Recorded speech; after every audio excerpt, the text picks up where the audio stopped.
Bonjour à tous et bienvenue dans notre nouvel opus, nouvelle livraison de Pleine Page et depuis la Maison de la Presse de Clisson en Loire-Atlantique, en tout cas pour cette édition. Aujourd'hui, nous recevons deux auteurs, un monsieur et une dame. La dame, c'est Maryse Madigne. Bonjour. Qui va nous parler de son dernier roman policier. Et le monsieur, c'est Jean-Paul Fontanon, qui va nous parler, ma foi, de l'ours. Alors l'ours, l'ours, c'était le surnom d'un général, d'un militaire, qui était le bras droit, l'adjoint d'un autre animal, le tigre. Le tigre, c'est évidemment Georges Clemenceau, le président Clemenceau, vendéen, bien connu. Bonjour à l'un et à l'autre. Et moi, j'ai envie de commencer avec les choses un peu plus sérieuses. Pardon, Maryse. Donc, nous allons commencer avec un petit regard sur l'histoire et sur l'histoire de la France, bien sûr, et aussi de la Vendée, puisque nous allons parler du général Mordac, l'ours en question, auquel je faisais allusion à l'instant. L'ours général qui était le bras droit de Clemenceau, et puis aussi, je crois, son ami côté militaire. C'est bien ça, Jean-Paul Fontanon ? Ah, tout à fait. Alors, ce Mordac, d'où il vient, qui est-il, et quelle était un peu sa carrière ? Alors, Mordac, il est né à Clermont-Ferrand, et donc c'est Une sorte d'Auvergnat. C'est un Auvergnat, oui, on va dire 50% Auvergnat, et d'origine d'une famille qui venait quand même du nord de la France, puisque les Mordac habitaient du côté d'Hasbrook. Et en fait, le père de Mordac était militaire et s'était retrouvé donc avant la guerre de 70 en garnison à Clermont-Ferrand. Il a connu donc une Auvergnate, il s'est marié avec, et donc Mordac est né à Clermont-Ferrand en 1868, mais il y est resté peu de temps, puisque son père, après, est allé sur la région parisienne, et donc Mordac, après, a quitté l'Auvergne. Mais il a eu toujours quand même un rapport important avec l'Auvergne, puisqu'il y est revenu à de très nombreuses fois, et juste après la guerre de 14, il a eu une résidence dans l'Allier, donc on peut dire qu'il était partagé après entre une vie parisienne et une vie auvergnate. Alors, comment est-ce qu'il a fait ce Mordac pour acquérir cette valeur militaire ? Quel est un peu son parcours militaire ? Alors, son parcours, disons que c'est un officier qui a fait ses classes en tant que lieutenant en Algérie, et ensuite il a fait anciennement l'Indochine. Donc c'est là où il a eu cette carrière coloniale auprès de Lyautey, donc à l'époque. Et très rapidement, il est devenu à la fois un visionnaire et un théoricien au niveau de la tactique militaire. Il a écrit de très nombreux ouvrages sur la stratégie. Il a été pris à l'école de guerre où il a, lié des amitiés avec Foch. Donc là, on était au début du siècle, on était en 1910 à peu près lorsqu'il était à l'école de guerre dans ses cours de stratégie. Mais surtout, donc, tout étant très jeune officier, il a eu une réflexion sur l'armée et il s'est mis à écrire des ouvrages très rapidement, puisqu'en 1905, il écrit L'Armée nouvelle, où il se permet, alors qu'il est tout jeune militaire, il se permet de donner des conseils sur le rajeunissement des généraux, le contact entre les officiers et la troupe, etc. Donc, dès le départ de sa carrière, il a eu une vision, à la fois sur la stratégie, mais aussi sur l'amélioration de l'armée pour qu'elle soit plus performante. Alors, précision pour les gens qui nous regardent et qui nous écoutent, vous disiez tout à l'heure la guerre coloniale, l'Algérie, l'Indochine, c'est bien entendu avant la guerre de 14-18. C'est pas bien sûr, ça n'est pas là on est en 1895. Voilà. Alors donc, ce militaire, il a acquis ses grades par le rang ou par... il était élève à Saint-Cyr, de toute façon. Voilà. Donc il a été officier, il a fait Saint-Cyr, il a été relativement bien classé, et donc après cette partie coloniale, on va dire, donc il va rentrer à l'école de guerre en tant qu'instructeur. Et c'est là où il va se retrouver proche des élites, puisqu'il va être proche de Foch et l'ami de Foch. Alors dans sa carrière, il va y avoir, un épisode assez important, puisque c'est les conséquences de l'affaire Dreyfus. Ah, alors, puisque Dreyfus... rappelons l'affaire Dreyfus. Voilà, alors l'affaire Dreyfus, Dreyfus ayant été dégradé, condamné au bagne et tout, la France et l'armée se divisent en deux, les Dreyfusards et les anti-Dreyfusards. Il paraît que les repas entre familles, entre Dreyfusards et anti-Dreyfusards, là, ça avait fait vraiment un clash. Se terminait toujours en pugilat. Voilà, c'était véritablement un clash dans la société, on va dire, et notamment dans l'armée. Et on sait que Clémenceau était un défenseur de Dreyfus, puisqu'il avait écrit son article donc J'accuse. Donc il y avait eu justement cette défense de Dreyfus. Et lorsque Mordac revient donc du Tonkin, eh bien, il va se retrouver à l'état-major du général Picard. Picard étant le fameux officier... Anti-Dreyfusard. Non, Dreyfusard, puisque c'est lui qui avait réussi à innocenter Dreyfus. C'est ça. Ouais. Et donc Clémenceau va le nommer à la fois général et va le nommer directeur de la guerre, ministre de la guerre. Mmh. Et en fait, Mordac, revenant justement du Tonkin, va être à l'état-major de ce Picard et va être lié d'amitié, on va dire, avec justement Picard. Or, Picard a déjà une relation avec Clémenceau, donc le triangle va se former à cette époque-là, c'est-à-dire au début, on va dire, au début du XXe siècle, où il va y avoir justement la relation entre Mordac et Clémenceau, on va dire d'une certaine façon, grâce à l'affaire Dreyfus. Oui, pardon Jean-Paul Fontanon. J'accuse, c'est en fait signé par Zola. Oui, mais c'est Clémenceau qui l'avait inspiré. Voilà, tout à fait. Toujours pour être un peu plus précis que possible. Alors, ce Mordac, son prénom, on l'a pas ? Henri Mordac, bon. Voilà. Et le voilà général à quel âge ? Alors là, il va être général pendant la guerre de 14. Avant, il n'était point. Non. Donc, il fait sa carrière à l'école de guerre où il va rencontrer donc Foch. Mais là, il est colonel à cette époque-là. Mais il se met à écrire, je dirais, très rapidement, donc de 1905, je dirais, jusqu'à la fin de sa carrière. Au total, Mordac écrira une trentaine de livres, dont 7 sur Clémenceau. Mais je dirais comme période très importante de sa vie, ça va être la période 1912-1914, où Mordac va être commandant en second de Saint-Cyr. Et à ce titre-là, on avait un commandant en titre à Saint-Cyr qui était un général, le général Bigot, qui donc lui, en titre, était directeur, on va dire, de Saint-Cyr. Mais en fait, celui qui s'occupait des programmes, celui qui formait la jeunesse, c'était Mordac. Donc à cette époque-là, il est lieutenant-colonel. Et de la période 1912 à 1914, il va former 3 promotions d'officiers, dont seront issus les futurs généraux de la Deuxième Guerre mondiale, que ce soit le général de Gaulle, que ce soit le futur maréchal Juin, que ce soit le général Bétoir, qui ont été donc des généraux connus pendant la Deuxième Guerre mondiale. Ils sont sortis lieutenants pendant cette période-là, juste avant la guerre de 14. Alors, Jean-Paul Fontanon, vous consacrez donc votre livre à cet officier, à ce général Mordac, mais, pardon, j'allais vous dire, pratiquement personne ne le connaît. Justement, ça c'est le côté intéressant je dirais, de la chose, et de l'historien, je vais dire amateur que je suis, puisque je ne suis pas historien de profession, mais j'ai découvert Mordac un petit peu par hasard. C'est-à-dire que Mordac avait fait la couverture du Pays de France, qui était une publication pendant la guerre de 14, qui mettait en avant sur sa couverture les généraux principaux. Et donc Mordac faisait partie justement de cette couverture-là. Et puis la deuxième surprise, c'était de voir que ce Mordac était né à Clermont-Ferrand. Parce que moi, j'ai à la fois des attaches vendéennes par ma mère et auvergnate par mon père. Personne n'est parfait, mon cher auteur. Mais le fait de voir que ce personnage, ce général Mordac, était né à Clermont-Ferrand et était le bras droit de Clémenceau, ça m'intriguait, quoi, en fait.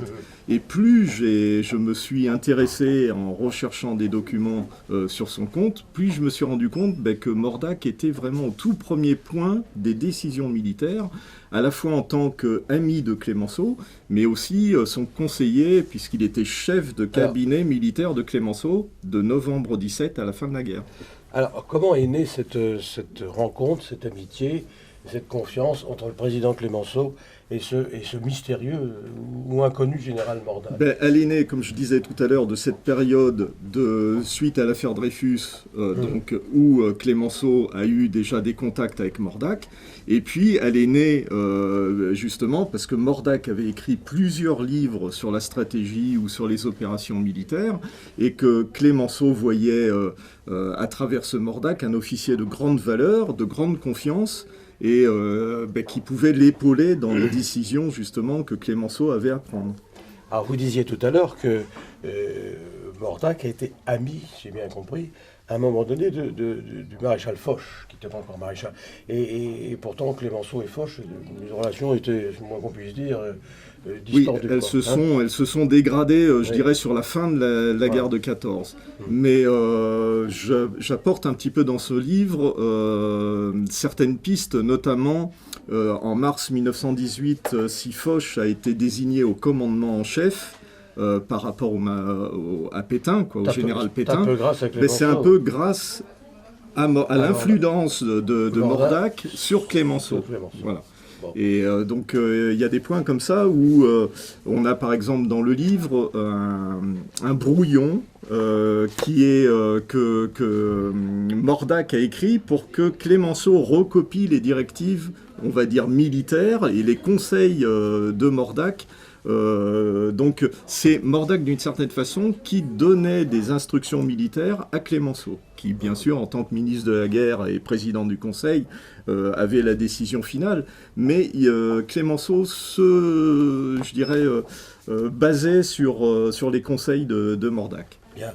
Alors votre général Jean-Paul Fontanon, votre général Henri Mordac, je disais tout à l'heure, personne ou presque le connaît, à part les spécialistes militaires peut-être, et les historiens. Aucune plaque, aucun nom de rue. Tout à fait. Aucune place. Dans sa ville natale, je me bats un petit peu pour ça, pour le faire connaître. Oui. Si on s'intéresse, bien entendu, à Clémenceau, et qu'on va rechercher les ouvrages qui ont été écrits sur Clémenceau, on en trouve quand même 7 qui ont été écrits par Mordac. C'est-à-dire que dans une biographie de Clémenceau, Mordac est cité puisqu'il a écrit 7 livres sur Clémenceau.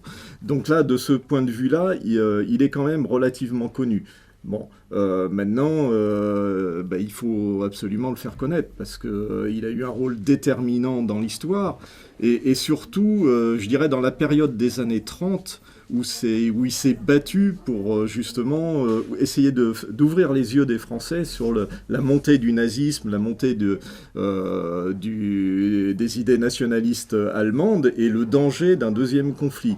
Alors ça, c'est peut-être la raison pour laquelle Mordac est si oublié de nos jours, oui. C'est qu'il vaut mieux ne pas relire les livres qu'il a publiés dans les années 30, parce qu'on avait exactement la prévision de ce qui allait se passer.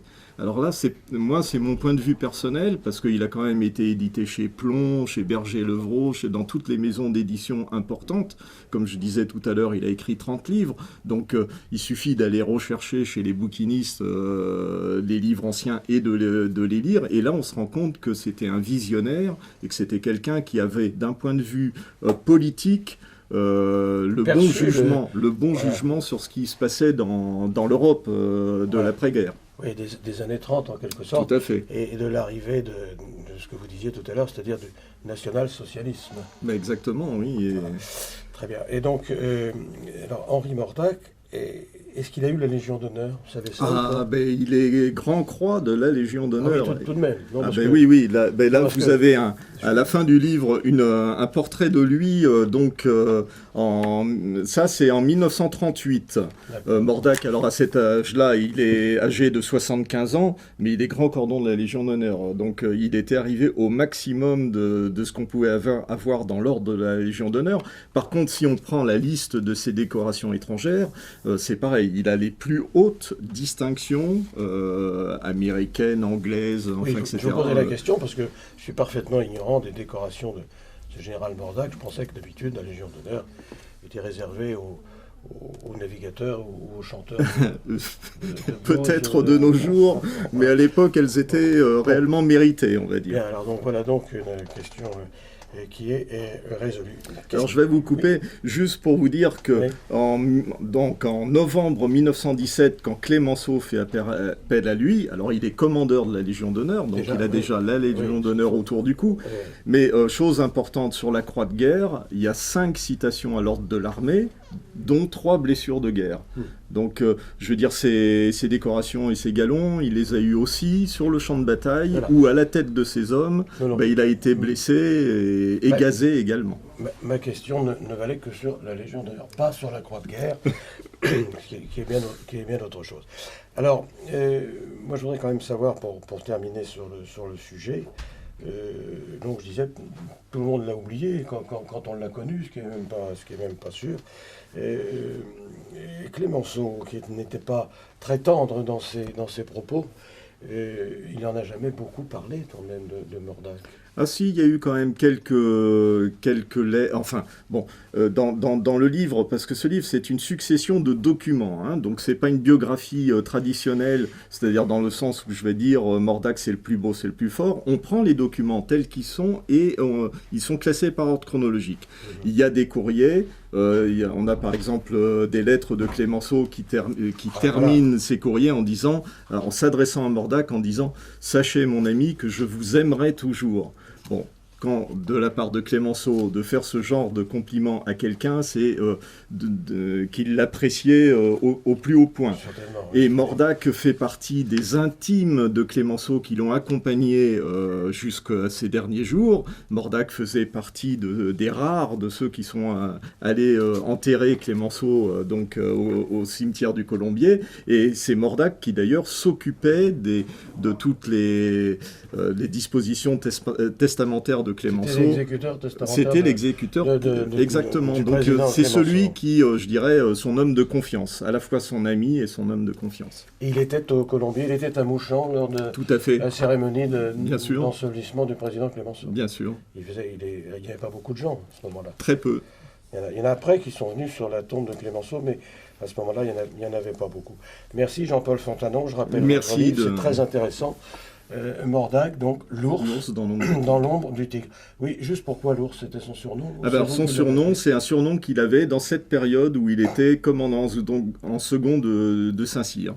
Donc je savais depuis pas mal de temps que son surnom était l'ours, mais c'est réellement dans cette période de commandement en second de Saint-Cyr qu'il l'a eu.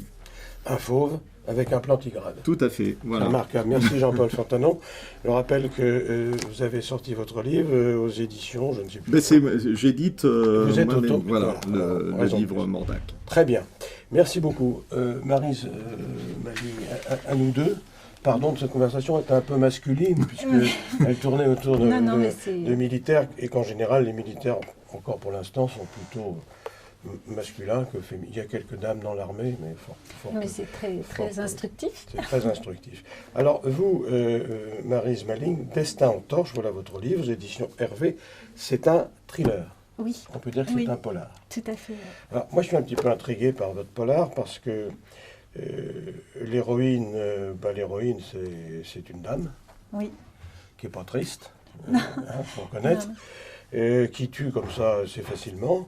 Bon, et puis il y a une deuxième héroïne qui est encore une dame, Barbara, qui est ce qu'on appelle un profileur. On voit ça dans tous les feuilletons télévisés, c'est à la mode. Et alors, ces deux dames, c'est quand même curieux, vous allez nous raconter ça. Quelles sont-elles, ces deux dames-là? Parce que... Alors, donc il y a effectivement une jeune femme dont le destin va s'enflammer et partir en torche, et qui est donc une serial killeuse, qui donc va au fur et à mesure de l'histoire partir vers une destinée. Celle-là, c'est Emma.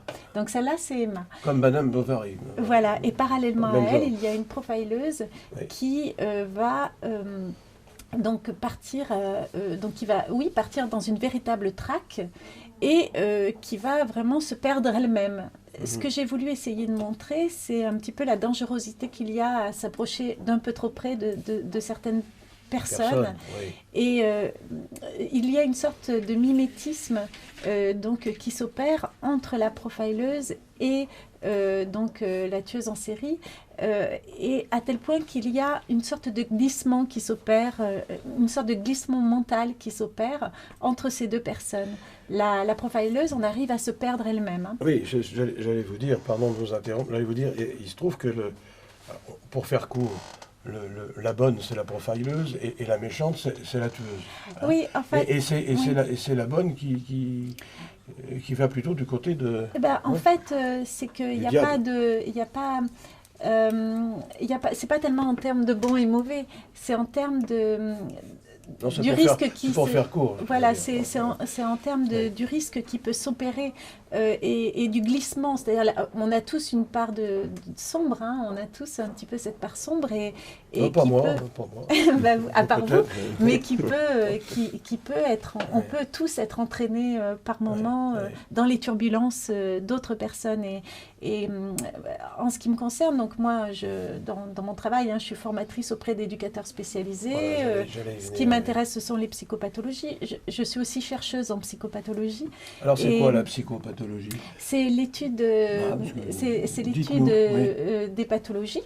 Hein, de certaines pathologies. Moi, ce qui m'intéresse, ce sont les pathologies borderline, c'est ce qu'on appelle les individus limites. Hein, ce sont souvent des individus qu'on rencontre, qu'on peut trouver en prison ou parfois en hôpital psychiatrique, mais qui en réalité... Parfois en politique aussi. Et parfois en politique. Et parfois, en ce moment, il y en a quelques-uns. Parfois sur le lieu de travail. Et voilà, ce sont des personnalités qu'on rencontre assez fréquemment en fait dans la vie de tous les jours, qu'on peut être amené. Bon, tous ne sont pas des criminels heureusement, hein, mais pas encore. Pas encore.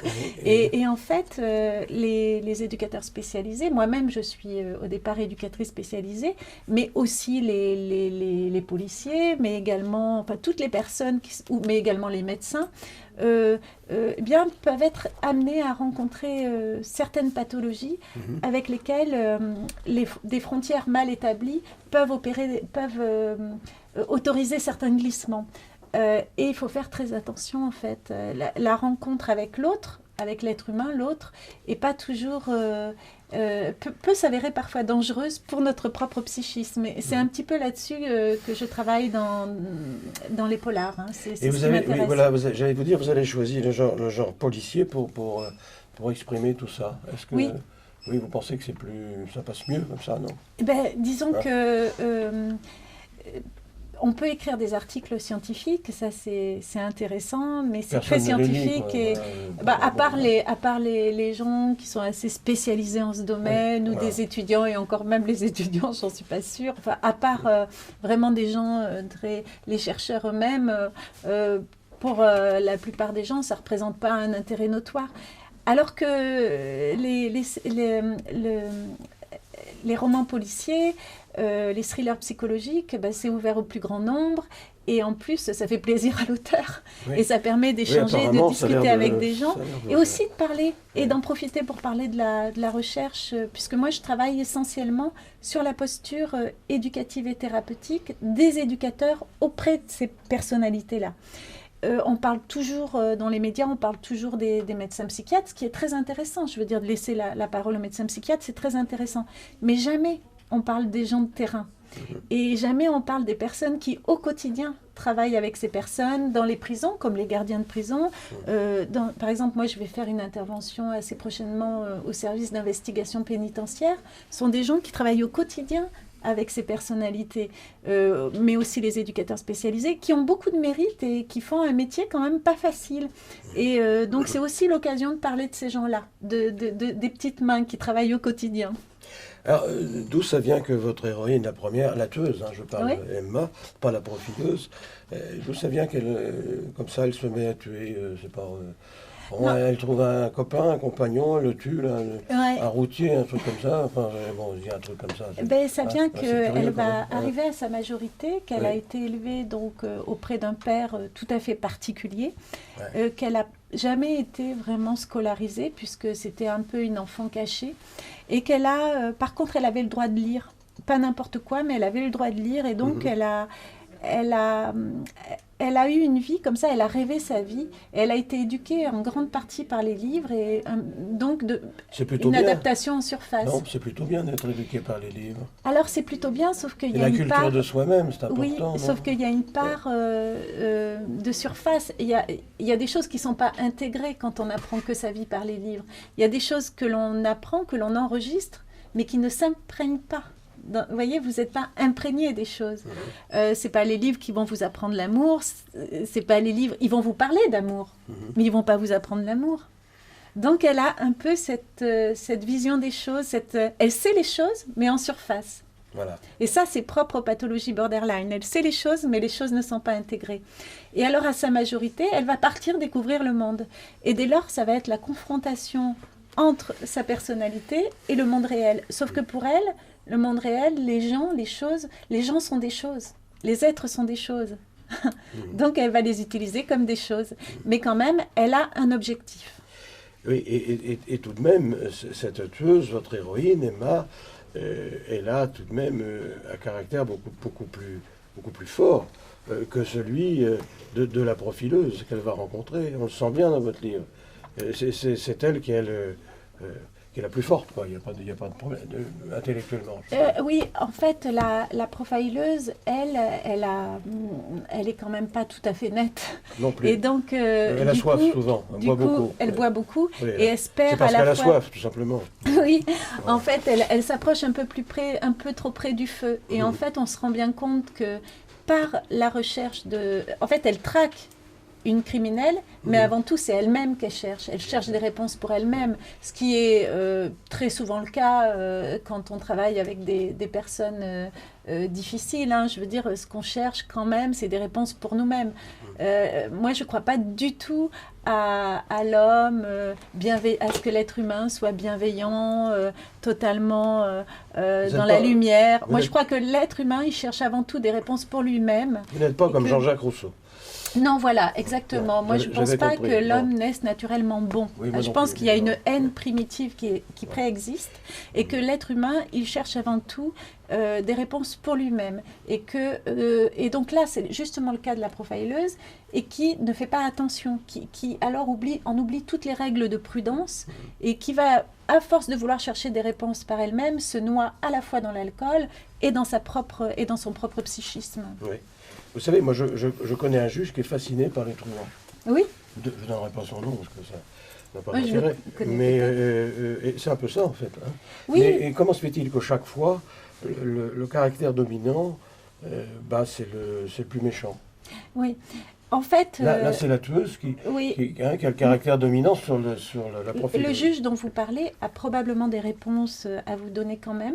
Moi, pour ma part, c'est vrai que quand on me demande pourquoi j'écris ce genre de livre, etc., moi, je suis très au clair. Moi, j'ai été victime de plusieurs tentatives d'enlèvement dans ma vie, très graves. Et ce qui est sûr, c'est que je pense qu'il en est... j'ai mis du temps à comprendre qu'en fait c'était une forme de culpabilité, c'est-à-dire qu'après quand on voit des jeunes filles qui sont mortes, qu'on retrouve mortes ou enlevées souvent je me dis tiens, ça aurait pu être moi.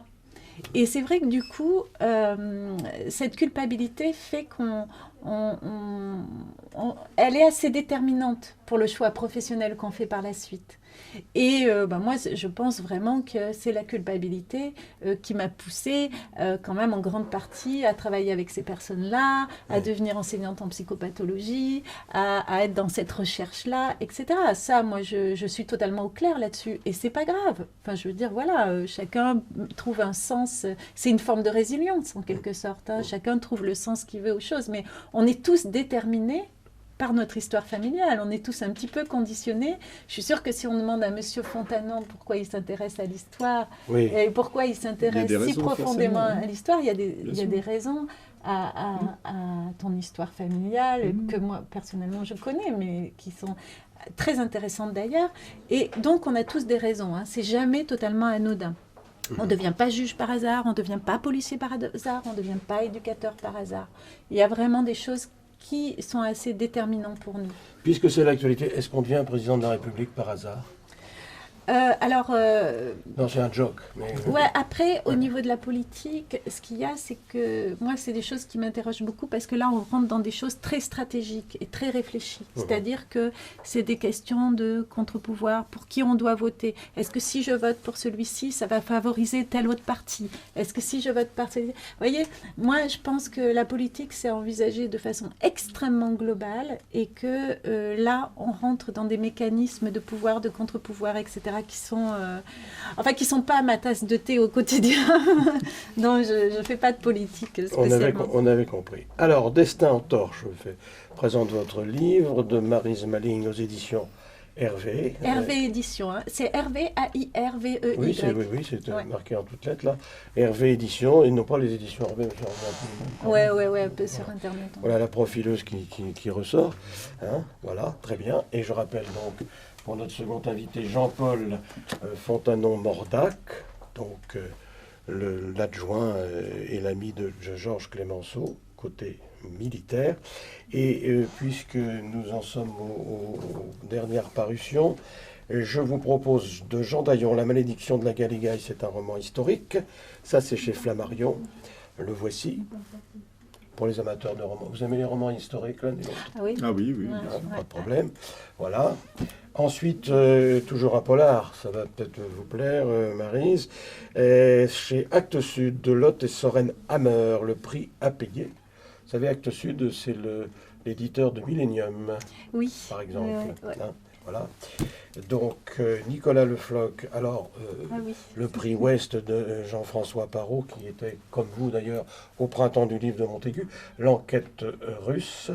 Voilà, c'est le fameux enquêteur Nicolas Le Floch, espèce de polar historique, hein, si vous voulez, chez Lattès. Et puis alors là, quelque chose d'amusant, c'est L'ordre libertaire de Michel Onfray, qu'on connaît bien, Michel Onfray, ça c'est sorti chez Flammarion. L'ordre libertaire, parce que c'est un peu paradoxal comme titre, l'ordre d'un côté et libertaire de l'autre, tout ça est un peu original. C'est l'un ou c'est l'autre d'habitude, ben non, Michel Onfray, c'est l'ordre libertaire. Et puis pour finir, parce que c'est l'actualité, de Sophie Coignard et roman Gubert, L'oligarchie des incapables. Ça nous ramène à Clemenceau, qui avait quelques avis désagréables et justes à la fois sur les oligarques. L'oligarchie des incapables, ça c'est chez Albin Michel. Je ne résiste pas à vous lire juste 3 lignes concernant les journalistes. Bon, j'en cite un au hasard, mais c'est pas moi qui le cite. D'ailleurs, c'est notre ami Roman Gubert, qui est lui-même journaliste, et qui sait de quoi il parle. Il parle de Jean-Michel Apathy, que tout le monde connaît, qui est journaliste, éditorialiste à RTL. Jean-Michel Apathy, qui ne veut pas, il affirme ne pas vouloir dîner ou déjeuner avec les politiques afin d'éviter des situations de connivence.